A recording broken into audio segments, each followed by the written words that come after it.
Hello everyone, welcome again to JP online classes. पिछले video में हमने पढ़ा था कि जैसे ही बस स्टार्ट होती है अर्थात चलना प्रारंभ हो जाती है तो उसकी बॉडी हिलने लग जाती है, तो उसका प्रत्येक हिस्सा आपस में सहयोग नहीं कर रहा था।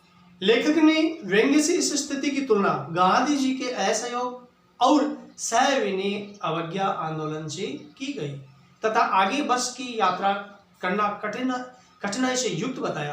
उसका हमने अध्ययन किया था।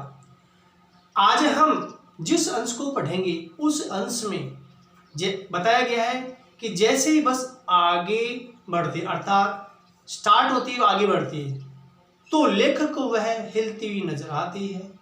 बस के टायर फटने की स्थिति बनी हुई रहती है। लेखक अपने सभी तनाव से मुक्त हो जाने का इस अंश में वर्णन किया गया है, उसका अध्ययन करेंगे।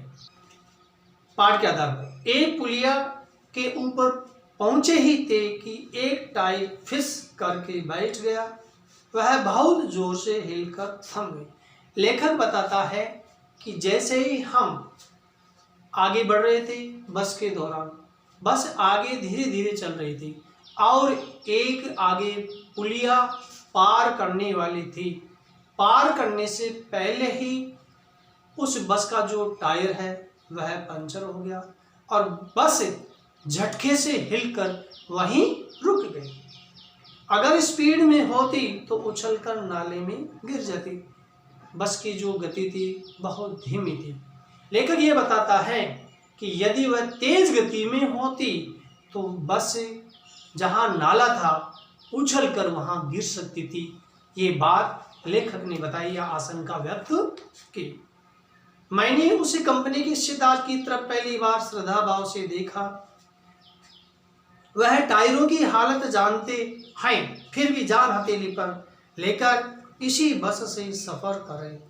लेखक ने बताया कि मैंने उस कंपनी के बस के कंपनी के हिस्सेदार की तरफ पहली बार बड़े श्रद्धा भाव से देखा कि वे टायरों की जो स्थिति थी, क्योंकि स्थिति ये थी कि टायर बिल्कुल खराब थे, पुराने थे, तो उस स्थिति को भी जानते हुए वे कंपनी के मालिक, कंपनी के हिस्सेदार और उस स्थिति को जानते हुए भी अपनी जान हथेली पर रखकर बस में सफर कर रहे थे।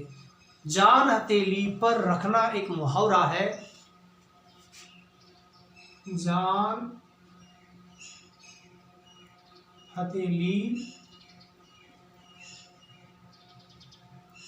पर रखना अर्थात मौत से न डरना। लेकिन ये बताता है कि उस बस की स्थिति बड़ी खराब थी, टायरों की स्थिति भी खराब थी, फिर भी कंपनी के हिस्सेदार उस बस में मौत से न डरते हुए बस में यात्रा कर रहे थे।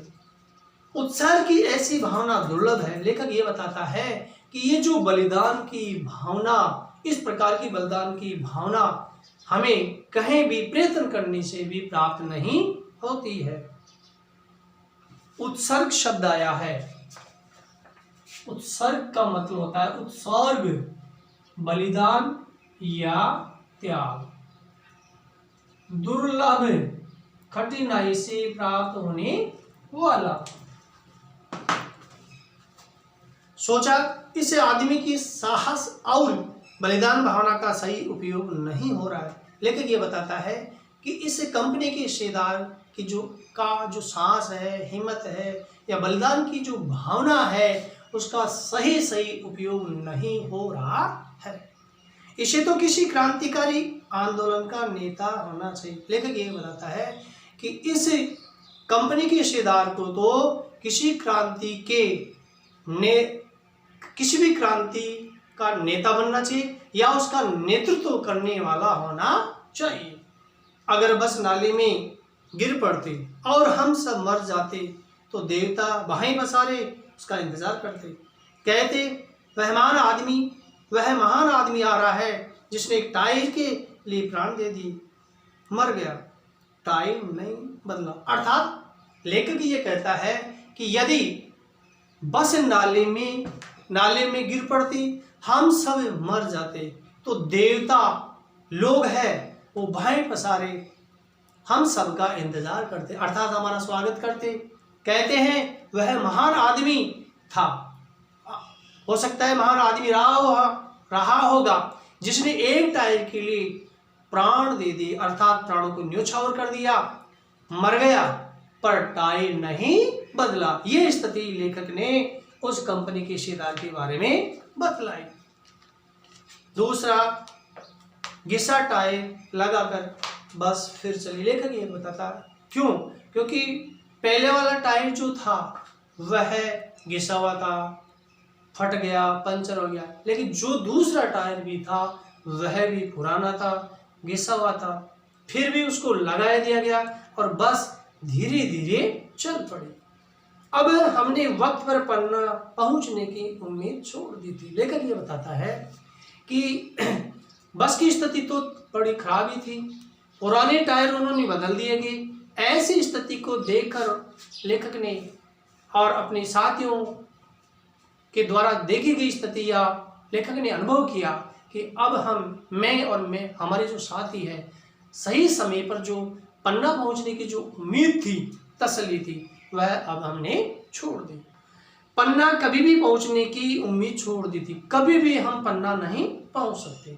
पन्ना क्या, कहीं भी पहुंचने की उम्मीद छोड़ दी थी। लगता था जिंदगी इसी बस में गुजारनी है और इससे सीधे उस लोक को प्रयाण कर जाना है, इस पृथ्वी पर उसकी मंजिल नहीं। अर्थात लेखक ये कहता है कि अब उन्हें ये लगने लगा कि पन्ना तो क्या, पृथ्वी पर कहीं भी हमें नहीं पहुंच पाएगी। पन्ना ही क्या, पन्ना नाम जो स्थान है वहां तो क्या, उस स्थिति को छोड़ दिया, लेकिन हम पृथ्वी पर कहीं भी पहुंच नहीं सकते, क्योंकि इस बस की मंजिल पृथ्वी पर नहीं परलोक में है। हमें अभी अपनी बची हुई जो जिंदगी है वो हमें बस में बितानी पड़ेगी। अब इसमें कुछ शब्दार्थाएं हैं वो मैं बतला देता हूं, फिर आगे का जो अंश है वो पढ़ाऊंगा। बाहें पसारना, बाहें पसारने का अर्थ होता है स्वागत के लिए तैयार, बाहें पसारना। अगला शब्दार्थ है प्रयाण करना, प्रयाण करना अर्थात अन्यत्र जाना। हमारी बेताबी, तनाव खत्म हो गई, हमें बड़े इत्मीनान से घर की तरह बैठ गए, चिंता जाती रही, हंसी मजाक चालू हो गई। लेखक ये बताता है कि इस स्थिति को देखकर लेखक ने ये सोचकर लेखक का जो तनाव, उतावली और खीज सभी समाप्त हो गई। अपने साथियों के साथ हंसी ठिठोल इत्यादि करना शुरू कर दिया। अब लेखक बेफिक्र से बस में यात्रा कर रहा था, अर्थात किसी भी प्रकार की चिंता नहीं थी और आराम से बस में यात्रा कर रहा था। शब्दार्थाएं हैं बेताबी, बेचैनी,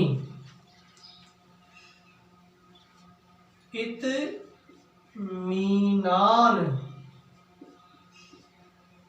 विश्वास से,